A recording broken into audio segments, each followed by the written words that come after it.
It's one of the most anticipated phones of the year, for better or worse.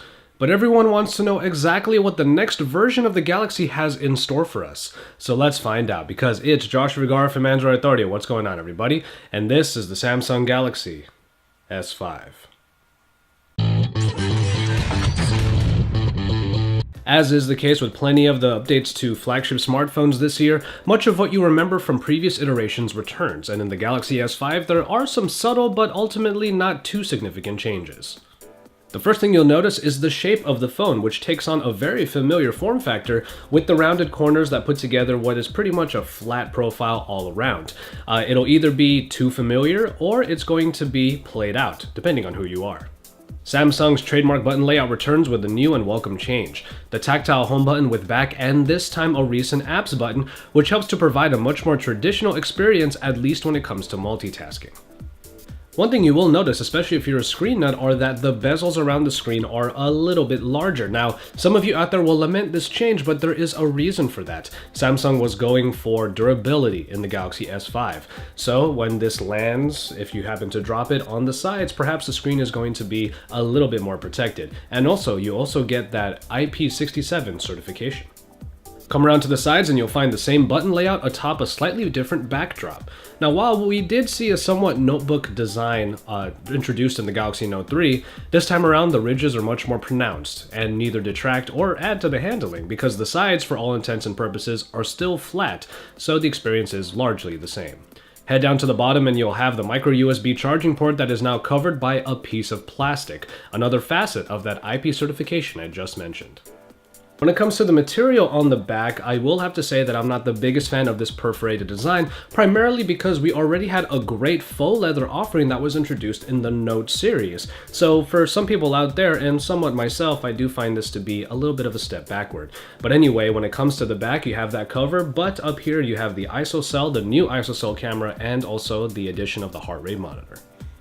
Ultimately, however, looks are one thing. Handling is a whole different story. And in that regard, I have to give Samsung some credit because they believe in their design, and if it ain't broke, they don't necessarily have to fix it. The size of the phone, even with the 5.1-inch screen, is still highly accessible, as it is only marginally larger than its predecessor. If you were a fan of the handling experience of the Galaxy S4, you get largely the same deal here. It's an aspect of the phone that always strikes me first, the ease of use in one hand and the ability to reach most places on the screen because of the ergonomics. So if the looks of the phone are going to lose some points, maybe it redeems itself by having a form factor that is ultimately familiar, meaning that the learning curve on the Galaxy S5 is really not all that steep at all.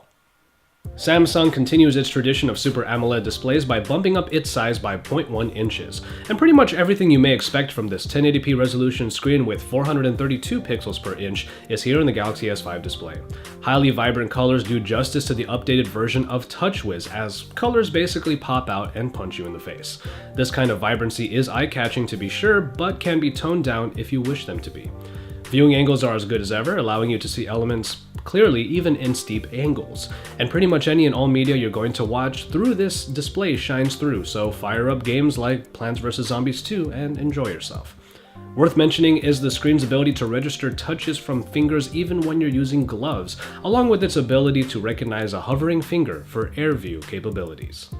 In performance, as is the case with all of the flagship updates this year, the Samsung Galaxy S5 sports the basically required processing package. The Snapdragon 801 clocked in at 2.5 GHz and backed by the Adreno 330 and 2 GB of RAM.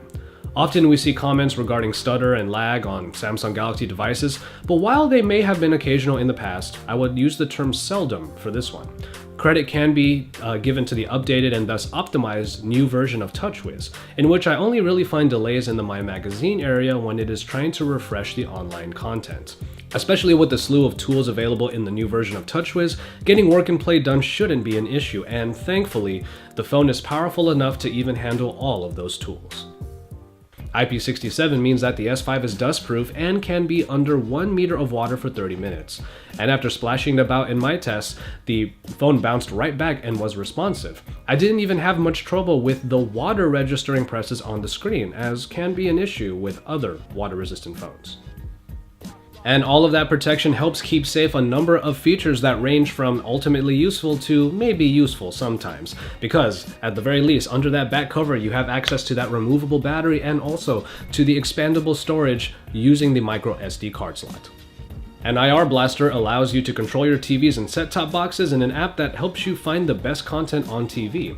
And the sensors within the phone help with various functions like the S-Health pedometer and the air gestures, all of which make their return in the S5.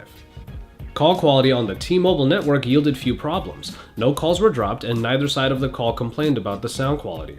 And speaking of sound quality, the speaker of the Galaxy S5 is still relegated to the backside portion and mostly retains the experience of before, with a pretty one-dimensional sound and a lack of volume.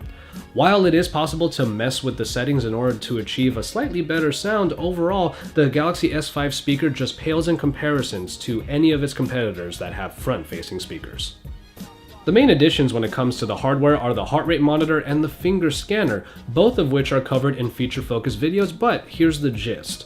The heart rate monitor does add another layer to the S-Health Fold, but unless you're only looking for a snapshot of your heart rate from time to time, the single readings possible by the S5's HRM won't prove useful for anyone truly passionate about fitness. And while the finger scanner does add another level of security to the S5, I found it a little more bothersome than anything, adding to the time it takes for me to get into the phone. Perhaps when it is given more functionality than basically just unlocking the phone, I would use it much more. At the time of filming all of the B-roll for this video, I was using the phone pretty extensively, obviously, especially since I was taking it out for a camera shootout, so here is what my usage looked like once the battery hit 50%. So the average user will get longevity from this phone, while power users might be reaching for the power cord just in time for bed. And the ultra power saving mode might be your saving grace, as you are able to strip the phone experience to its monochromatic bare bones, limiting you to only some apps and settings at the benefit of having much more longevity. Now, one of the biggest additions to the Galaxy S5 is the new ISOCELL camera, an optic package that brings 16 megapixels of power and new technology to isolate pixels for higher quality photos. But if you don't need to hear the technical jargon, perhaps the quality may speak for itself. First, we'll talk about the app, which takes on the more circle-centric motif of the updated TouchWiz look, while dialing it back on some of the features that were originally introduced in the Galaxy S4 and then adding in a few new ones. It's a pretty simple app to use at first glance, as auto mode will get you where you need to go. But open up that settings menu and you'll see all that you can tweak in a long scrolling menu. Live HDR affords you the ability to see through the viewfinder the effect HDR would have on your shot. It's useful if you aren't sure how HDR would affect the scene, and when you use it right, it can really enhance an otherwise jarringly contrasty photo. Selective focus is Samsung's way of adding some style to your photos. With the mode on, you can focus on your main subject, and then the camera will take multiple photos and process them together. The processing time is a little long, but if done right, you can play around with the resulting image. And while at times it will do its job well and yield you the choice of foreground, background, or everything in focus, it can be a hit or miss at times. When the software is unable to draw a perfect line between subjects, you'll notice as a portion of the picture will be blurred because it wasn't processed properly. In the end, ISOCELL seems to do the trick as far as quality goes, at first yielding photos with great color saturation and pretty good detail at first glance. The details are captured pretty well, as a number of photos show good sharpness even after zooming in, but this is not true for every photo. Lowering the overall lighting conditions will exacerbate this, which comes as little surprise. But the camera does continue to get some decent shots even in those less than ideal situations. So with a slew of features and settings at its disposal, the ISOCELL camera proves to be a worthy companion for anyone that wants to get even just a little bit more out of their smartphone photography.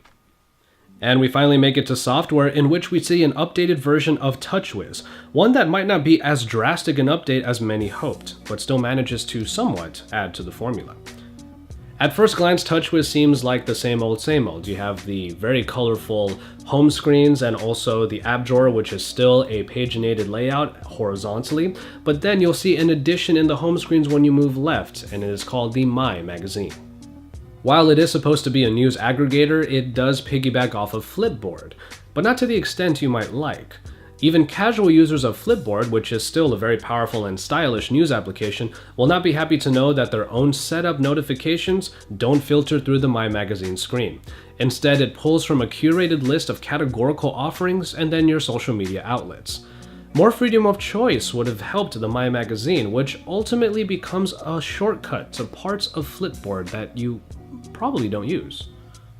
Pull down that notification dropdown and you're going to see how the circles comprise the power widget. And when you bring it down to see all of the features available in your S5, you'll find that signature long list of particular toggles.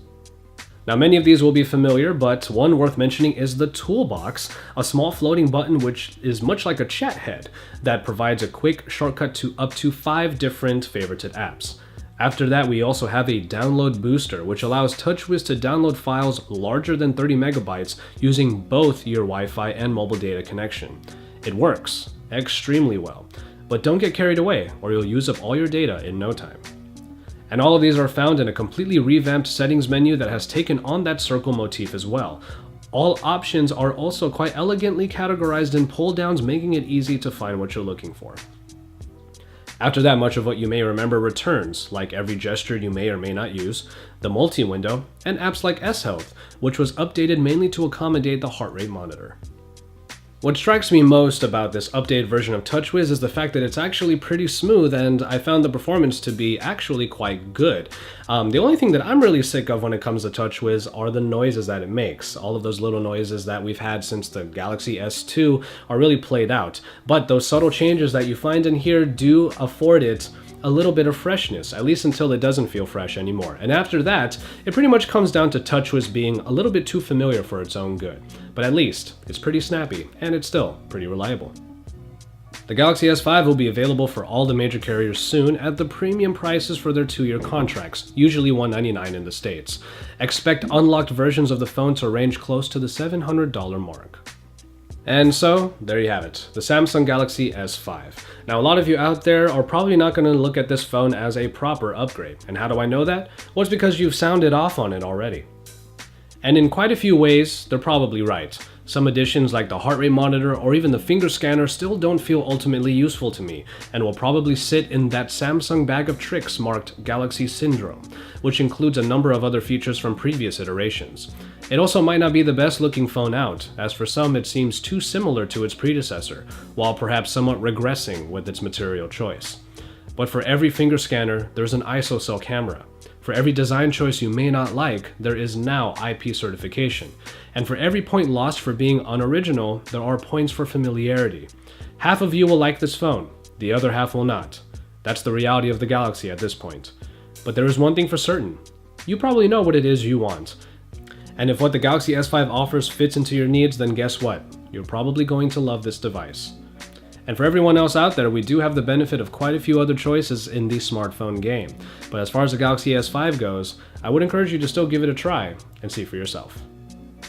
Stay tuned to Android Authority for all of the best coverage, from our reviews to our comparisons to all of our future coverage of these flagship devices. Drop us likes on our videos because we love to see those thumbs up, and subscribe to our channel if you haven't already.